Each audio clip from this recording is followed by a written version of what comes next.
Esperluette. Bienvenue dans ce nouvel épisode d'Esperluette, le podcast à l'écoute des belles énergies entrepreneuriales, associatives et artistiques de mon territoire, le Vaucluse.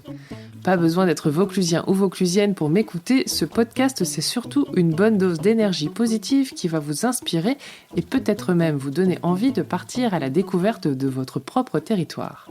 Esperluette, c'est un podcast particulier car vous pouvez y écouter plusieurs formats différents. Interview, plateau d'échange sur une thématique et chronique.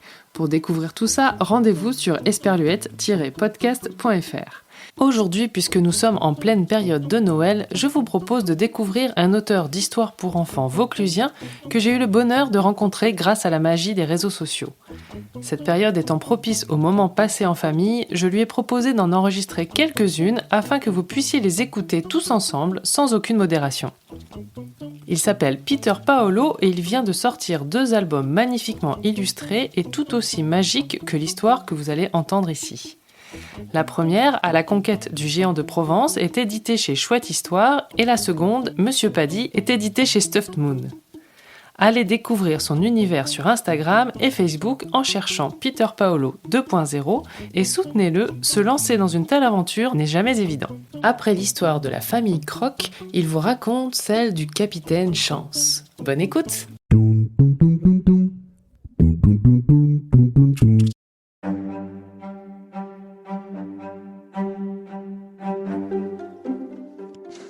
Cette histoire commence loin, très loin, en plein milieu de l'océan Atlantique.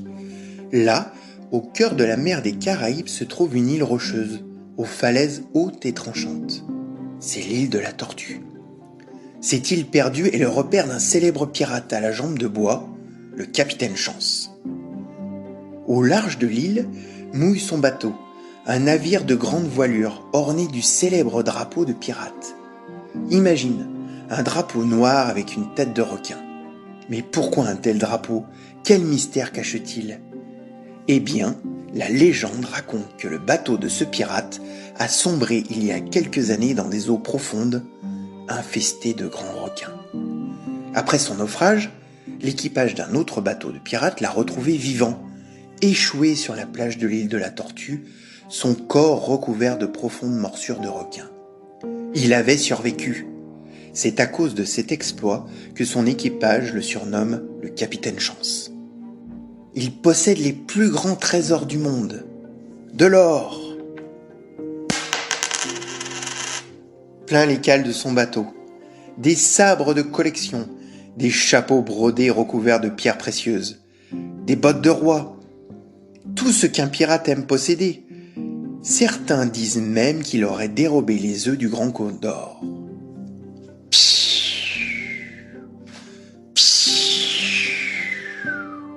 Situé sur la plus haute montagne de l'île de la Tortue. Encore un exploit avec une jambe de bois. Mais, aujourd'hui, le capitaine Chance s'ennuie. Il lui manque quelque chose, un animal fétiche. En marchant de long en large sur le pont de son navire, il répète à ses matelots. Tous les grands pirates possèdent un animal rare et précieux. J'ai de quoi acheter le monde entier et je ne possède pas ce qui ferait de moi un grand pirate. Tous les autres ont des perroquets avec des couleurs flamboyantes, bleu, rouge et vert. Ils accompagnent leur maître dans chaque bataille. Quelle tristesse sur ce bateau. Tandis qu'ils se morfondent sur une mer d'huile, tout à coup, le cri de la vigie brise le silence. Capitaine! Eh oh, capitaine! Une embarcation à l'horizon, capitaine! Malgré sa jambe de bois, le capitaine Chance se précipite en clopinant à l'avant du bateau. Sa longue vue à la main. Nom d'une jambe de bois, ce n'est pas trop tôt, cela fait des heures que je suis assis à attendre qu'il se passe quelque chose. Qu'est-ce que c'est ? Ce n'est pas un bateau, capitaine. C'est un tonneau qui flotte. Un tonneau ? Quelle drôle de farce. Attendez, je le vois, matelot. Il y a quelque chose dessus. On dirait un chat. Et dans une cage à oiseaux en plus. Eh bien, le voilà mon animal fétiche. Allez les gars, je le veux. Je serai le seul pirate à posséder un chat dans les Caraïbes. Il me le faut, coûte que coûte. Le monde entier tremblera devant le capitaine Chance accompagné de son petit lion. Ha ha ha! Une fois ramené à bord du bateau, le capitaine Chance se précipite pour ouvrir la cage et attraper le chat. Mais il s'échappe et se faufile à la vitesse d'un serpent. Il grimpe au sommet du grand mât en miaulant à fendre l'âme. Miaou, miaou. Quel rebelle! Déjà un vrai pirate. Oh, ne vous inquiétez pas, il finira bien par redescendre, le bougre. Donnez-lui un tas de sardines, regardez, il n'a que la peau sur les os. Le chat ne résiste pas bien longtemps. À l'odeur alléchante du poisson. Et finit par redescendre manger les délicieuses sardines fraîches déposées sur le pont du bateau. Après s'être rassasié, le chat finit par s'approcher du capitaine Chance.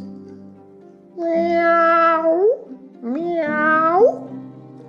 Regardez, matelot, il fait déjà partie de mon équipage. Il a l'étoffe d'un grand chasseur. Ça se voit dans son regard perçant. Après avoir fait des ronds de jambes en miaulant, le chat se dresse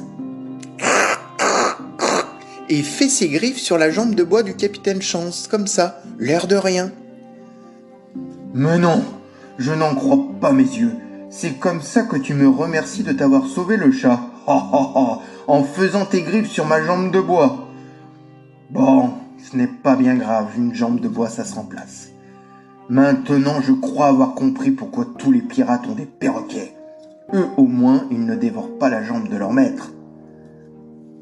Mais regardez, capitaine, il a une petite bouteille autour du cou, murmure le maître d'équipage. Le capitaine Chance se précipite pour l'enlever et lit le message qui se trouve à l'intérieur. Si vous avez trouvé ce message, c'est que vous avez sauvé mon fidèle compagnon. Je l'avais aussi trouvé dans une cage à oiseaux. Peut-être que cela lui portera chance une seconde fois. Signé Rackham le Grand. Oh, Rackham le Grand. Je le connais, c'est un des plus grands pirates de la région. Mais je suis le capitaine Chance. Nous sommes donc faits pour nous rencontrer. Eh bien, le chat, on va faire de toi un vrai pirate, en hommage à ton ancien maître, disparu en mer. Le capitaine Chance décroche son cache-œil noir et l'attache délicatement sur le chat. Avec ce bandeau noir sur ton œil gauche, te voilà habillé comme un vrai pirate. Tu es le seul et unique chat pirate de la région. Je t'appellerai Chanceux, le lion des Caraïbes. Allez, moussaillons, hissez la grand voile, nous partons en mer à la chasse au trésor. L'histoire n'en dira pas plus, mais depuis ce jour-là, la légende du capitaine Chance s'est répandue de bateau en bateau, d'île en île, de marin en marin, de pêcheur en pêcheur. Et tous racontent son histoire et disent que le chat est la chance du pirate.